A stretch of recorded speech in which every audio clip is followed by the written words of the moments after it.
बनपुर गुरुद्वारा प्रबंधक कमेटी का दायित्व संभाल रहे वर्तमान कमेटी को हटाकर अब समझौते के तहत नए कमेटी का गठन कर नए सदस्यों को मौका देने की मांग उठने लगी है। इसके पहले वर्तमान प्रबंधक कमेटी के विरोधी पक्ष द्वारा चुनाव कराने की मांग की जा रही थी। इसे लेकर बनपुर के नरसिंहबांध स्थित काठगोला इलाके में सिख संगत ने बैठक की। बैठक के पश्चात पत्रकारों को संबोधित करते हुए संगत के प्रतिनिधियों ने वर्तमान गुरुद्वारा प्रबंधक कमेटी के पद अधिकारियों पर कई गंभीर आरोप लगाए। प्रतिनिधियों ने आरोप लगाते हुए क्या बताया ये आप खुद इस वीडियो में देखेंगे। दूसरी ओर बनपुर गुरुद्वारा प्रबंधक कमेटी के महासचिव सुरेंद्र सिंह ने इन आरोपों का जवाब दिया है। मैं अंतर्राष्ट्रीय मानवाधिकार का उपाध्यक्ष हूँ एवं सिख माइनॉरिटी राइट्स का फाउंडर हूँ एवं विभिन्न सामाजिक संस्थाओं से जुड़ा हुआ हूँ और गुरुद्वारा प्रबंधक कमेटी के विषय में बहुत ही मुझे अफसोस होता है कि इस तरह की दुर्घटनाएं घट रही हैं। 2014 में 2 वर्षों के लिए 2016 तक एक साझा कमेटी का गठन किया गया था। वो 2 ग्रुप हैं हमारे मोर साहब एवं राहत साहब, और उनकी आपसी सहमति से जिस कमेटी का गठन हुआ था उस कमेटी का कार्यकाल वर्ष 2016 में समाप्त हो चुका है, जबकि उसमें एक मनोनीत प्रधान थे सरदार जसबीर सिंह सिद्धू जी, उनको जबरन 2015 में हटा दिया गया और जिनका नाम कमेटी में था ही नहीं, किसी एग्रीमेंट में भी नहीं था, वो है मनमोहन सिंह वाधवा। उनको जबरन वहाँ प्रधान बना दिया गया या बन गए। कमेटी के जो वर्तमान जो मेंबर जन हैं उन्होंने उनको जबरदस्ती रखा। पुराने मेंबरों में से आज नया और पुराना मेंबर कोई भी कमेटी में अभी नहीं है। जितने भी मेंबर हैं सभी नए होते रहते हैं, बार बार बदलते रहते हैं।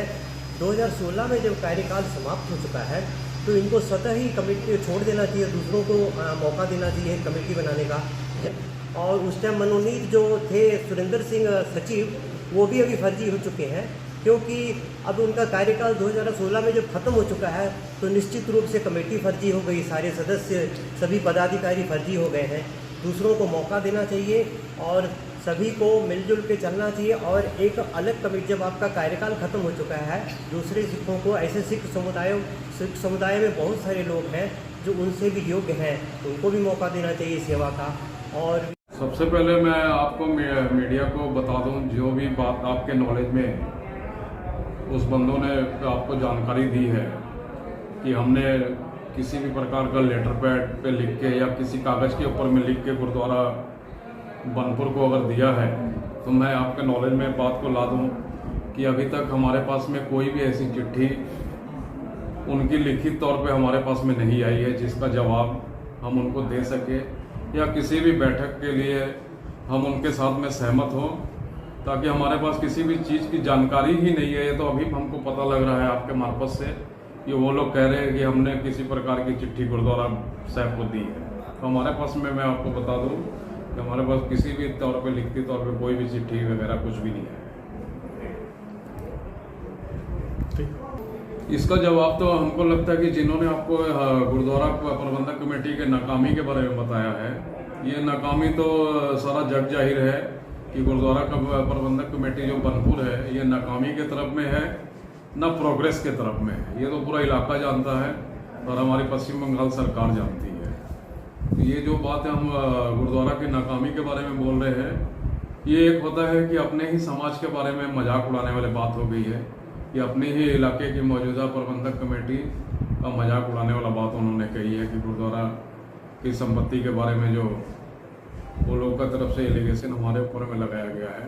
पहले वो लोगों को हमारा कहना है कि अपने गिरबान में झांक के देख ले और गुरु साहब का सामने में आके खड़ा होकर अपने दिल पे हाथ में रख के कहे कि ये नाकामी के पीछे वजह कौन है। ये उनका जो ज़मीर है वही गवाह देगा उनको। हम अपना मुंह से इस विषय में कुछ भी नहीं बोलना चाहते हैं।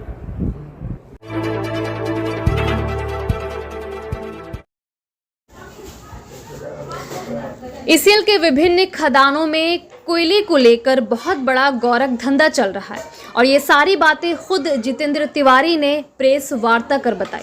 आइए हम खुद सुनते हैं जितेंद्र तिवारी की ज़बानी कि उन्होंने क्या क्या बातें ईसीएल को लेकर बताई है।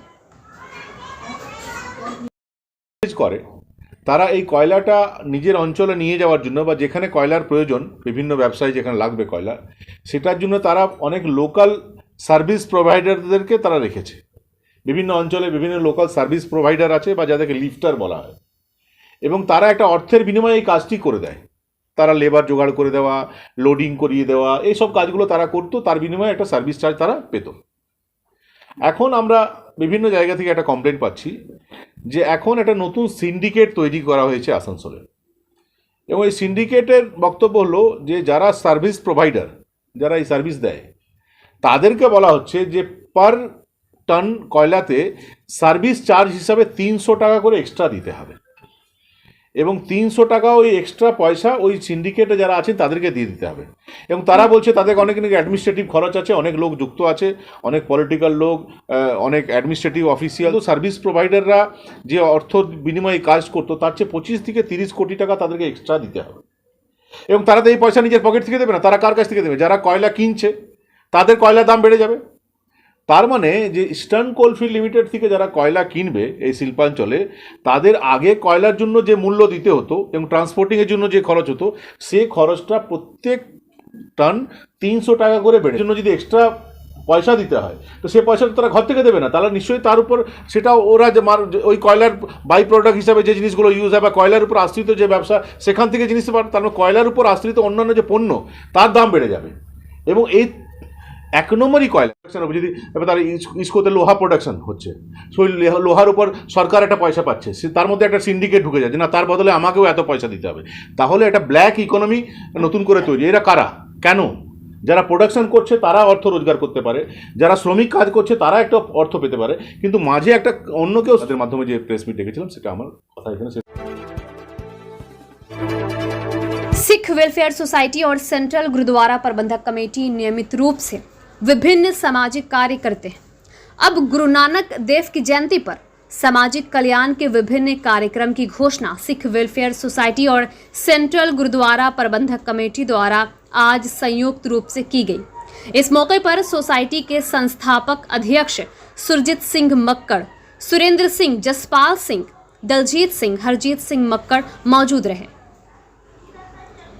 का प्रकाश उत्सव पूरी दुनिया में मनाया जा रहा है, जिससे परसों बेंगलोर, कलकत्ता वगैरह में भी हमारा नगर कीर्तन निकल चुका है। तो गुरु नानक देव जी का उपदेश जो है वो हमारी आसनसोल सेंट्रल गुरुद्वारा प्रबंधक कमेटी और सिख वेलफेयर सोसाइटी उनके उपदेश पर चल के अपना जीवन सफल करने की कोशिश कर रही है, जिसमें उन्होंने कहा था कीरत करो, नाम जपो, वर्ण छको, गरीब दामू गुरुदी गोलक। उन्होंने कहा था कीरत करो।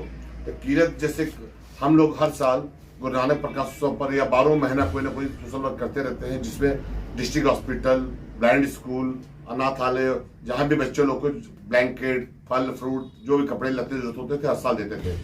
ये साल 4 तारीख को, इस महीने 4 तारीख को शुक्रवार को वहां पर एक ठो बच्चों लोग का वार्ड है। निखिल बाबू ने मुझे रिक्वेस्ट की थी कि वहां पर एक पानी की मशीन नहीं है, तो हम लोगों ने एक बड़ी वाटर कूलर की मशीन लगवाई है, जिसकी ओपनिंग 4 तारीख को शुक्रवार को सवेरे 11 बजे होगी। वो हो गया कीरत करो, नाम जपो। नाम जपो गुरु गोबिंद सिंह ने कहा था, रहत प्यारी मुझको सिख प्यारा नाही, रहनी रहे सोई सिख मेरा, ओ साहेब मैं उसका चेहरा। जैसे आप लोग का हिंदू धर्म में जब तक जनेऊ वगैरह ना पहनाया जाए तो उनके हिंदू धर्म में एंट्री नहीं होती है। मुस्लिम भाइयों में सुन्नत ना हो तो उनकी मुस्लिम में नहीं गिनती होती है, उनकी एंट्री होती है। तो वैसे ही हमारे सिख धर्म में सिर्फ सिख धर्म के घर में जन्म लेने से सिख नहीं हो सकता, क्योंकि गुरु गोबिंद सिंह बोले थे, खालसा मेरो रूप है खास, खालसा में हो करो निवास। तो हम लोग 10 साल से जो आसनसोल सेंट्रल कमेटी ऐसी सोसाइटी सोशल वर्क कर रही है, ब्लड कैंप, एजुकेशन अवार्ड, अमर संचार का प्रोग्राम भी हम लोग 3-4 साल से कर रहे हैं। अभी तक 250-300 लोगों को अमर छिकाया गया है। तो गुरु नानक देव जी के उपदेश के ऊपर हमारा 9 तारीख को जामा डोबा 3 नंबर गुरुद्वारा में अमर संचार वहां पर भी होगा, और 3 दिसंबर को गुरु तेग बहादुर साहब के शहीदी दिवस पर रानीगंज बाजार गुरुद्वारा में भी अमर संचार का प्रोग्राम है। नोटिफिकेशन हासिल करने के लिए हमारे चैनल को सब्सक्राइब करें और साथ में दिए गए घंटी के निशान को दबाना ना भूलें।